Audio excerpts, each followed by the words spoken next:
പാലക്കാട് പലശന സ്വദേശിയായ 9 വയസ്സുകാരുടെ വലതുകൈ മുറിച്ചുമാറ്റിയ സംഭവത്തിൽ ഡോക്ടേഴ്സിനെതിരെ പരാതിയുമായി കുടുംബം. ഡോക്ടേഴ്സിനെതിരെ നടപടി ആവശ്യപ്പെട്ട് പോലീസിൽ പരാതി നൽകിയിരിക്കുകയാണ്.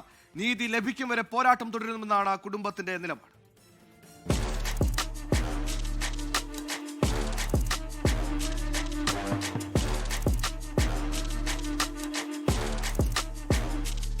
കഴിഞ്ഞ മാസം 2-ാം തീയതിയാണ് പല്ലശന സ്വദേശിയായ 9 വയസ്സുകാരിയുടെ വലതുകൈ മുറിച്ചുമാറ്റിയത്.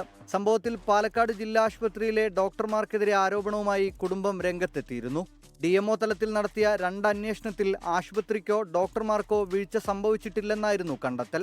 ആരോഗ്യമന്ത്രി തന്നെ നേരിട്ടിടപെട്ട ഉന്നതതല അന്വേഷണം ഉണ്ടാകുമെന്നും കുറ്റക്കാർക്കെതിരെ നടപടി സ്വീകരിക്കുമെന്നും അറിയിച്ചു. എന്നാൽ സംഭവത്തിൽ ഇതുവരെയും ഒരു നടപടിയും ഉണ്ടായിട്ടില്ല. ഡെപ്യൂട്ടി DMOയുടെ അന്വേഷണ റിപ്പോർട്ട് ഇതുവരെയും പുറത്തു വന്നില്ല. ഈ സാഹചര്യത്തിലാണ് കുടുംബം പരാതിയുമായി മുന്നോട്ടു പോകുന്നത്.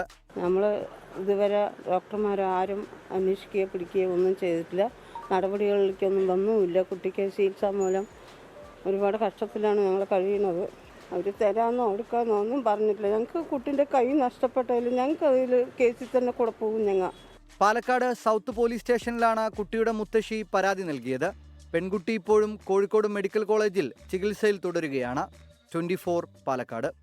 ലോകത്തെവിടെയായാലും ഏത് സമയത്തും 24 വാർത്തകളും ഓഗ്മെന്റഡ് റിയാലിറ്റി പാക്കേജുകളും എക്സ്പ്ലെയിനറുകളും വിശദമായി കാണാൻ ഞങ്ങളുടെ യൂട്യൂബ് ചാനൽ നിങ്ങൾക്ക് സബ്സ്ക്രൈബ് ചെയ്യാം.